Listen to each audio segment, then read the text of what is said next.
ఒక్కటి కాదు రెండు కాదు లెక్కకు మిక్కిలి అపచారాలు కొండపై జరిగాయి. ఆచారాలంటే లెక్కలేని వారే కొండపై తిష్ట వేసుకుని కూర్చున్నారన్నది సీఎం చంద్రబాబు వాదన.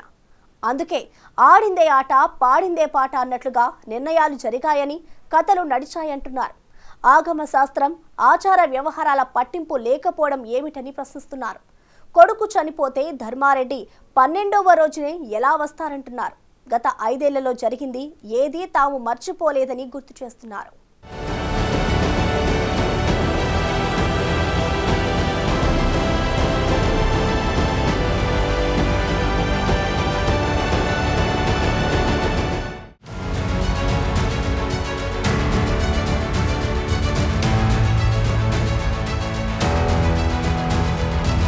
భక్తుల నుంచి వసూళ్లకు పాల్పడే దళారీలపై ఉక్కుపాదం మోపలేకపోయారు. స్వామివారి దర్శనానికి ముందే భక్తుల్ని నిలువు దోపిడీ చేసే ముఠాలు కొండపై తిష్ట వేసుకున్నా పట్టించుకోలేదన్న విమర్శలొచ్చాయి. కొండపై రాజకీయాలు మాట్లాడొద్దు కానీ మాట్లాడిన వారంతా ఓడిపోయారు. ఇందుకు రోజా ఉదంతమే నిదర్శనమని కూటమి నేతలు గుర్తు చేస్తున్నారు. దర్శనానికి వెళ్లి ప్రతిసారి వందల కొద్ది అనుచరులతో వెళ్లటాన్ని ప్రశ్నించిన గతంలో ఎవరూ వినలేదు, పట్టించుకోలేదు.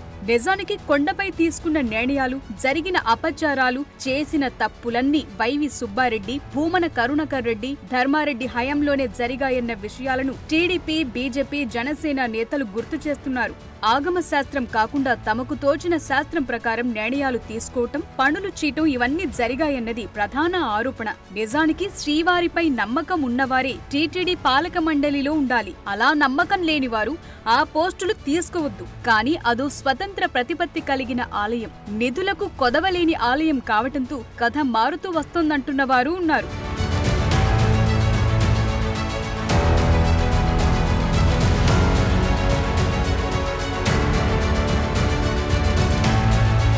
తిరుమల శ్రీనివాసుడు అన్నీ చూస్తుంటాడు. పరిధి దాటి ప్రవర్తించిన వారిని శిక్షిస్తాడని సీఎం చంద్రబాబు చాలా సార్లు చెప్పారు. తనకు ప్రాణభిక్ష పెట్టింది స్వామీనని గుర్తు చేసుకున్నారు. గత 5 ఏళ్లలో కొండపై ఎలాంటి అపచారాలు జరిగాయో పదే పదే గుర్తు చేస్తున్నారు. నాడు ఈవోగా ఉన్న ధర్మారెడ్డి కొడుకు చనిపోతే కనీసం 12 రోజులు కూడా ఆలయంలోకి వెళ్లకుండా ఉండలేకపోయారని, ఆగమ శాస్త్రం పాటించే తిరుమలలో ఇష్టానుసారం ప్రవర్తించారన్నారు. ఇదే విషయాన్ని డిప్యూటీ సీఎం పవన్ కళ్యాణ్ కూడా గుర్తు చేశారు. కొందరైతే పెళ్లిపీట లెక్కాల్సిన ధర్మారెడ్డి కొడుకు పత్రికలు పంచుతుండగా గుండెపోటుతో చనిపోయిన విషయాన్ని కూడా ప్రస్తావిస్తున్నారు. కొండపై తప్పుడు నిర్ణయాలు తీసుకోవటంతోనే దేవుడు శిక్షించాడని అంటున్నవారు ఉన్నారు. ప్రస్తుతం లడ్డు విషయంలో ఇంతలా దుమారం చెలరేగుతున్న నాడు ఈవోగా సుదీర్ఘకాలం టీటీడీలో కీలకంగా పనిచేసిన ధర్మారెడ్డి మాత్రం సైలెంట్ అయిపోయారు.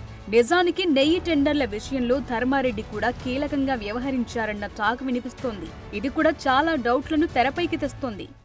ఎవరినేసావు నువ్వు ఈవోని? ఏ సర్వీస్ అయినా ఎక్కడి నుంచి వచ్చాడు? మీరందరూ ఒకటి గుర్తుపెట్టుకోవాలి.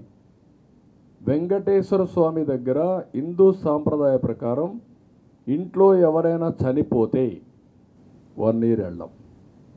అది అపచారం. మా తండ్రి చనిపోయాడు, నేను సీఎంగా ఉన్నా, వెళ్ళలేదు 1 year. నేను బ్రహ్మోత్సవానికి కూడా పోయినట్లేదు ఆ సంవత్సరం. దట్ ఈజ్ మై ఆచారం. కొడుకు చనిపోతే 12వ రోజు వస్తావా నువ్వు? అపవిత్రం కాదా? నీకు కాకపోవచ్చు, దేవునికి. అది ఒక ఆచారం.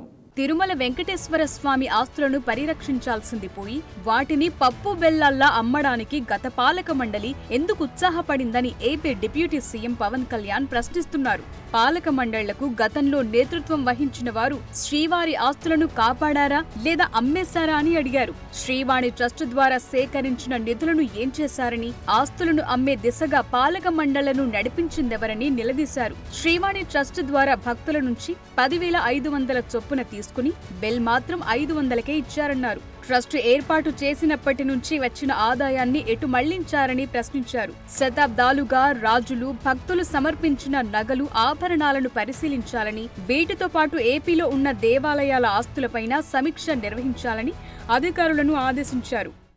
అసలు ఈవో ధర్మారెడ్డి గారు ఆ మనిషి గాయం. ఈ రోజు దాకా లేడు ఆయన.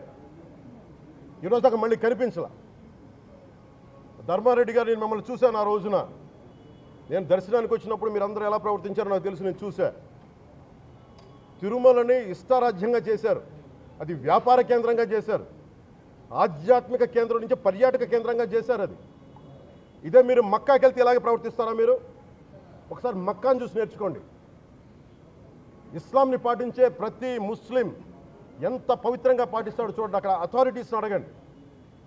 ఒక చిన్నపాటి మస్జిద్కి వెళ్తే ఎంత పవిత్రంగా చూసుకుంటారో చూడండి. ధర్మారెడ్డి గారు, మీరు హిందువులా? మీ ఇష్టానికి మీరు చేసేసుకుంటారా? మీ బిడ్డ చనిపోయాడు, చనిపోయిన కనీసం 11 రోజులు లోపలికి రాకూడదంటే ఈ లోపల వచ్చేస్తారా మీరు? మేము మర్చిపోయామనుకుంటున్నారా? ఆగమ శాస్త్రం చెప్పింది మీకు ఇదేనా? అంటే గవర్నమెంట్ ఉద్యోగులు అయితే ప్రభుత్వం నియమిస్తే మీ ఇష్టానికి చేసేసుకుంటారా? తిరుమల కొండపై అపచారాలు ఒకటైతే లెక్కకు మిక్కిలి అక్రమాలు జరిగాయన్నది మరో ప్రధాన ఆరోపణ. వాటిపై విజిలెన్స్ విచారణకు తాజా కూటమి ప్రభుత్వం ఆదేశించింది. అయితే టీటీడీ అన్నది స్వతంత్ర ప్రతిపత్తి కలిగిన సంస్థ అని, అందులోనే ఉన్న విజిలెన్స్ సిబ్బందితో విచారణ జరపాలి గాని బయటి నుంచి అవసరం లేదని స్టే ఇవ్వాలంటూ నాడు టీటీడీ చైర్మన్ గా పనిచేసిన వైవి సుబ్బారెడ్డి హైకోర్టులో పిటిషన్ వేశారు. సో తాజాగా లడ్డూ కల్తీ విషయంలో ప్రభుత్వం ఏర్పాటు చేసిన సిట్లో నిజానిజాలు వెలుగులోకొచ్చే అవకాశాలున్నాయి.